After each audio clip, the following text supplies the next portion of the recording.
Bonjour, bienvenue dans ce premier numéro d'Enjeux géopolitiques.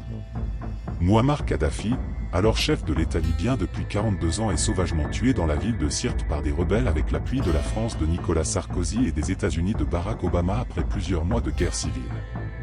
La mort de Kadhafi va entraîner une instabilité en Libye et dans le Sahel qui dure encore jusqu'aujourd'hui.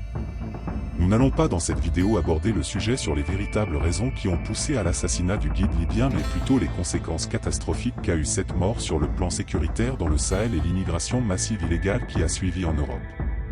Générique.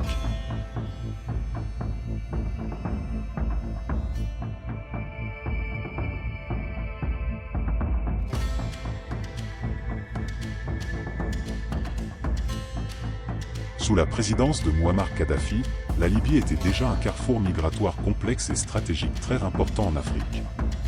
La Libye avait mis en place une stratégie d'ouverture de ses frontières pour attirer des travailleurs migrants en provenance de l'Afrique subsaharienne, principalement du Nigeria, du Mali, du Niger et du Sénégal.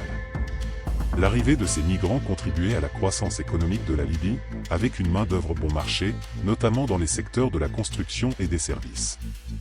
Les salaires, bien que faibles par rapport aux standards européens, étaient souvent plus élevés que ceux proposés dans leur pays d'origine.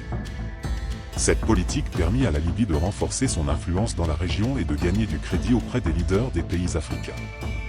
Pour réguler cet afflux de migrants qui devenait de plus en plus important, qui commençait à devenir un problème pour les citoyens libyens, le guide libyen a répondu à ces défis en mettant en place des mesures de contrôle des frontières. Premièrement, en créant des camps de rétention pour les migrants qui rentraient illégalement sur le territoire et les expulsaient vers leur pays d'origine. Deuxièmement, en signant plusieurs accords avec des pays européens visant à limiter les flux migratoires à destination de l'Europe. La Libye se retrouve alors à occuper une position stratégique importante dans les relations entre l'Europe et l'Afrique, puisque d'un côté, elle absorbait le flux des migrants désireux de rallier l'Europe et à avoir une influence sur le continent, et de l'autre, à négocier des accords bénéfiques pour sa population avec les pays européens pour empêcher des milliers de migrants à entrer sur le sol européen. Tout le monde semblait sortir gagnant de la situation. L'Europe évite une vague d'immigration illégale et la Libye se retrouve avec une main-d'œuvre bon marché qu'elle peut exploiter pour dynamiser son économie.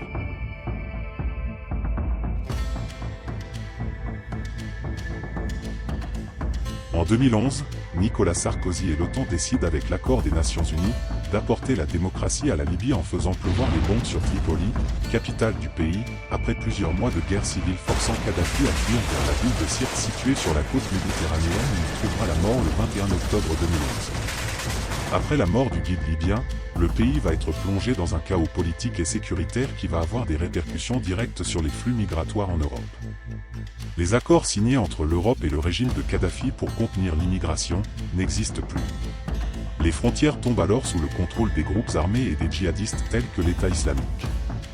Des centaines de milliers de personnes sont déplacées à l'intérieur du pays ou bloquées en Libye dans des conditions désastreuses. En l'absence de tout contrôle des frontières et du chaos qui règne à ce moment, la Libye devient un pays de transit important pour les migrants en route vers l'Europe. Les réseaux de trafic de migrants particulièrement venus de l'Afrique subsaharienne qui utilisent le pays comme point de transit se sont développés partout sur le territoire, les groupes djihadistes qui s'y sont installés sèment la terreur et les marchés aux esclaves se sont développés. Toutes les conditions sont alors réunies pour que les flux migratoires déferlent sur l'Europe. Les réseaux de passeurs qui se sont développés s'organisent à travers tout le territoire et pour quelques milliers d'euros un migrant peut désormais poser le pied sur le sol européen. En quelques années, les Européens se retrouvent avec une immigration illégale massive à gérer.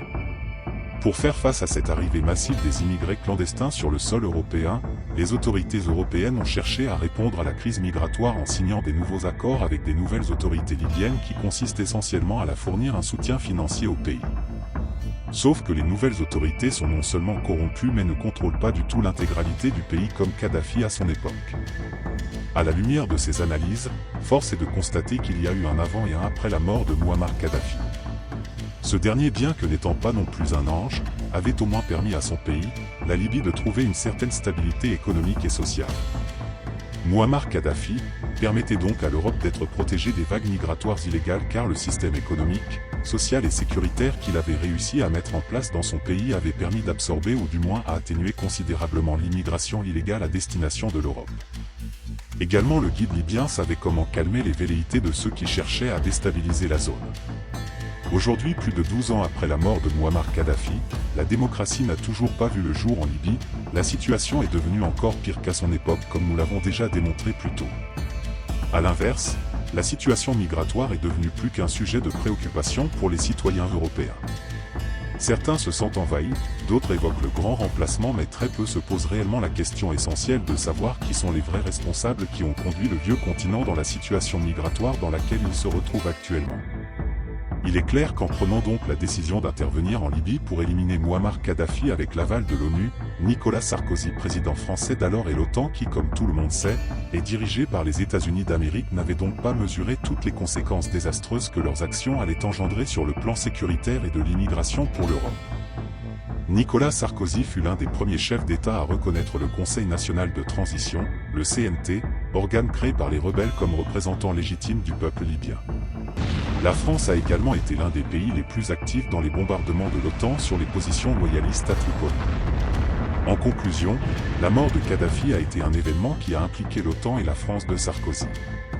Les bombardements de l'OTAN sur Tripoli ont contribué à la destruction de la Libye et à la création d'un vide de pouvoir qui a permis aux groupes extrémistes et djihadistes de prendre le contrôle du pays. L'implication de Nicolas Sarkozy dans la décision de bombarder la Libye a également été importante, notamment en raison de ses liens avec les rebelles libyens, comme l'a démontré l'enquête réalisée par le journal Mediapart. Les conséquences de la chute de Kadhafi pour l'immigration illégale en Europe ont été importantes, avec une augmentation considérable du nombre de migrants illégaux qui tentent chaque jour de rejoindre l'Europe par la mer.